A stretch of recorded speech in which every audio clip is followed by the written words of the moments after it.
El tema de este informe es virus de la hepatitis y exantemáticos. Continuando con los objetivos, como objetivo general tenemos analizar la estructura, función, reproducción y alteraciones que producen los virus de hepatitis y exantemáticos a través del estudio teórico práctico para comprender las infecciones virales. Como objetivos específicos tenemos comprender la morfología del virus de la hepatitis B, dengue y el virus varicela zoster. Explicar las enfermedades causadas por los virus hepatitis B, dengue y virus varicela zoster en los diferentes aparatos y sistemas para identificar el cuadro clínico de los pacientes infectados. Y por último tenemos analizar los casos clínicos adjuntos e identificar el agente causal, cuadro clínico, enfermedades asociadas, estudios complementarios con alteraciones, evolución y medidas de prevención. Los virus exantémicos son un tipo de virus que generan erupciones cutáneas generalizadas que son el resultado de nuestro sistema inmunológico. El exantema prácticamente es una lesión a nivel de la piel. Existen diferentes tipos, como podemos observar en la imagen. Máculas, que simplemente es el enrojecimiento, las pápulas, que ya es una leve protuberancia, las vesículas, que son como un globito, las pústulas y las costras, como podemos observar. Los principales virus exantémicos. Tenemos el sarampión, que este es causado por el virus del sarampión, que se caracteriza por la fiebre alta, manchas de Koplik, que esto es un síntoma, un síntoma específico de este tipo de virus, y una erupción maculopapular que se extiende de manera cefalocaudal, es decir, desde la cara hacia el resto del cuerpo. Aquí observamos las manchas de Kopling, que son un blanco perla, que estas aparecen en un tiempo determinado del virus. La rubeola es causado por el virus de la rubeola, que provoca fiebre alta y un exantema maculopapular de corta duración. Aquí hay que hacer énfasis que las mujeres que están embarazadas tienen mayor implicación grave debido a su teratogenicidad. También tenemos la varicela, que es producido por el virus de varicela zoster, que este se distingue por vesículas pruriginosas que evolucionan a costras, es decir, que en un periodo de tiempo se vuelven vesículas que pican demasiado y luego pasan a ser costras, como observamos en la imagen de los diferentes tipos de exantemas. Tenemos el parvovirus, que es responsable del eritema infeccioso que causa un exantema muy característico, específicamente en las mejillas, que dan una apariencia de mejillas abofeteadas. Y por último tenemos la rociola, que es causada por el virus de la rociola. Este es un tipo de herpes humano de tipo 6 o 7 que genera una fiebre alta seguida de un exantema rosado. Sus mecanismos de transmisión, por lo general, estos ingresan por vía respiratoria, pero también pueden ser transmitidos por gotículas mientras una persona habla, e incluso por haber tenido contacto con secreciones previamente ya infectadas, en donde una vez ya el virus entra en nuestro organismo, se procede a hacer la replicación y luego de diseminarse a través del cuerpo, desencadenando la activación inmunológica, que en este caso sería la formación de los exantemas. Tenemos el impacto en la salud. Algunos de estos virus se pueden prevenir mediante la vacunación, por ejemplo el sarampión y la rubeola, pero existen brotes que siguen persistiendo en ciertas regiones debido a la cobertura inadecuada, por decir así, de la inmunización, es decir, que no se llega a a vacunar o inmunizar a todo el tipo de personas de una población en donde una persona puede quedar sin vacunarse y es propenso a generarse el virus allí. Ahora vamos a hablar del dengue. Este es un virus que pertenece a la familia Flaviviridae, que se compone de 4 serotipos, el dengue 1, el dengue 2, 3 y 4, y es transmitido por un vector que en este caso sería el mosquito del género Aedes, principalmente Aedes typi, como lo observamos en la imagen. En cuanto a su patogénesis y la presentación clínica, muchas de las personas que contienen el dengue pueden ser asintomáticas o sintomáticas. Y en el caso de ser sintomáticas, pueden darse ciertas manifestaciones clínicas en donde cefalea, temperatura alta, exantemas, que es muy característico de estos virus, dolor retroorbicular y en los casos más graves puede dar hemorragia e incluso un shock, que esto es otro tipo de dengue, el dengue hemorrágico. En cuanto a la epidemiología, por lo general el dengue es más de las regiones tropicales y subtropicales debido a que es allí donde residen mayormente los vectores. Y actualmente ocurren 399 millones de infecciones debido al cambio del clima, al calentamiento global, en donde solo 96 millones de personas se manifiestan clínicamente. Como se mencionaba anteriormente, pueden ser personas sintomáticas o asintomáticas. En el diagnóstico y tratamiento, el diagnóstico se realiza mediante pruebas serológicas, que es la detección de anticuerpos IgG. En este caso es cuando ya ha pasado la infección e incluso pruebas moleculares como es la PCR, la proteína C reactiva y su tratamiento no es específico, pero sin embargo se hace mayor énfasis en las personas que ya han pasado esta etapa del dengue y existe una vacuna para eso, que vamos a ver a continuación. En cuanto a la prevención y control, es el control de los vectores, eliminación de criaderos, que en este caso es en las zonas tropicales existe mucha acumulación de agua en donde allí se forman los criaderos de estos vectores, entonces se realizan campañas para eliminar estas aguas estancadas en donde allí se producen, también la fumigación, aplicación de insecticidas y aquí está la vacuna que es recomendable para personas que ya han pasado por el virus que es Dengue Bacillus. Continuamos con el procedimiento de nuestro informe. Tenemos el caso número 1, dengue grave neonatal. Los datos generales de este caso es un recién nacido femenino con primigesta de 17 años, tiene un peso de 2,640 gramos, una talla de 46 centímetros. Este cuadro presenta un resumen de manera estructurada, los elementos esenciales del caso clínico de un neonato grave de dengue neonatal. En ella se destacan los datos generales que ya mencioné. También se aborda la naturaleza del virus causante, perteneciente a la familia Flaviviridae, y su forma de transmisión a través de la picadura del mosquito Aedes aegypti.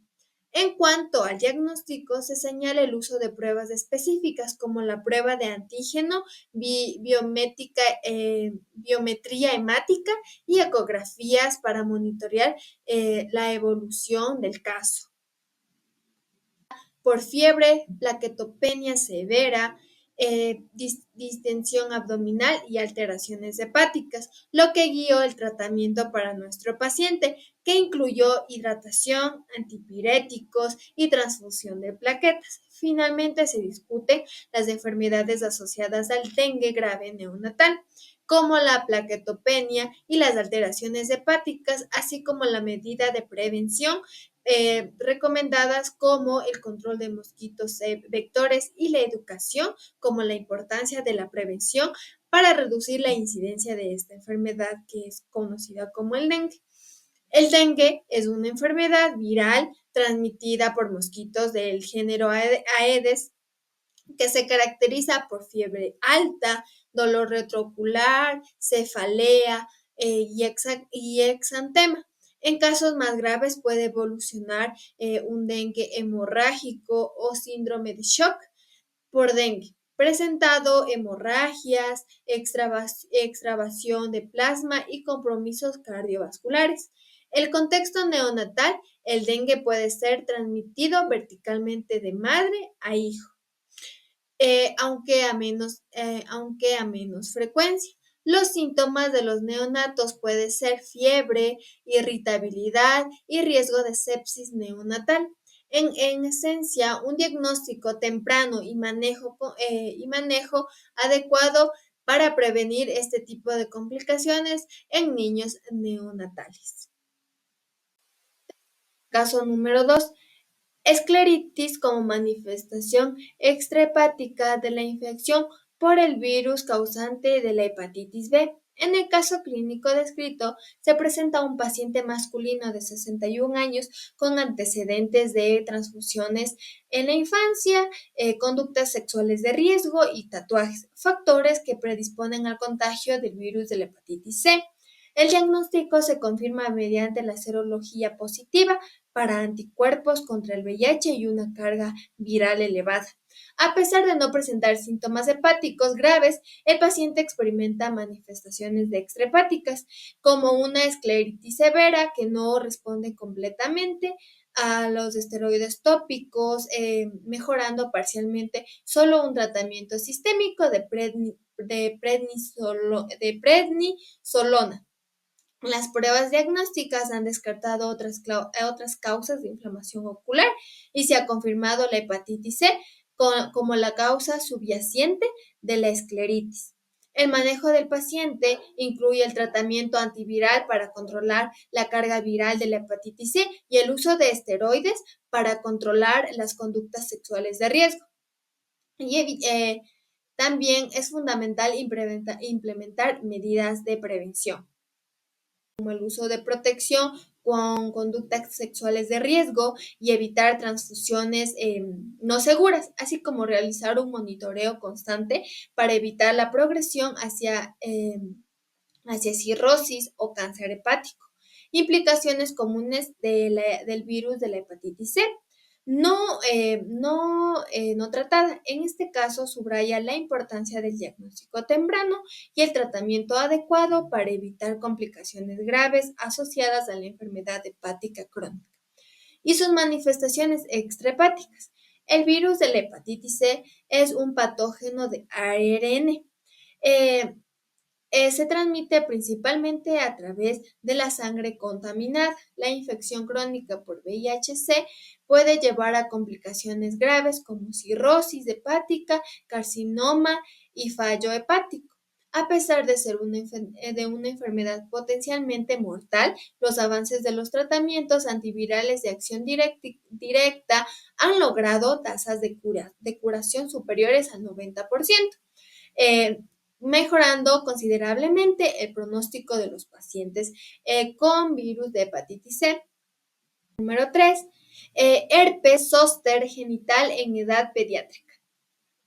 La tabla presentada resume los aspectos claves del caso clínico de una paciente pediátrica con diagnóstico de herpes zóster de genital causado por la reactivación del virus varicocele zoster. La paciente de 11 años presentó un cuadro clínico caracterizado por dolor intenso y lesiones vesiculares en la región genital y el muslo.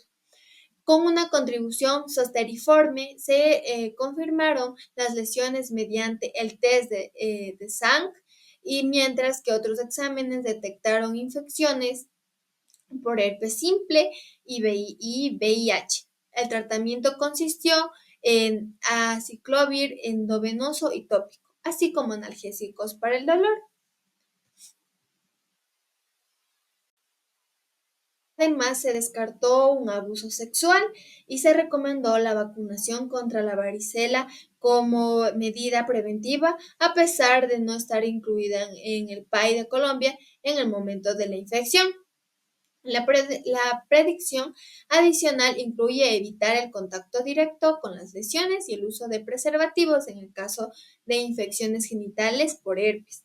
El herpes zóster genital es una manifestación clínica poco frecuente del virus varicocele zóster, que reactiva a individuos previamente infectados. Este tipo de infección es más común en adultos mayores y personas inmunocomprometidas, aunque también puede presentarse en niños y adolescentes. Las lesiones vesiculares típicas siguen una distribución dermatómica y suelen ser dolorosas.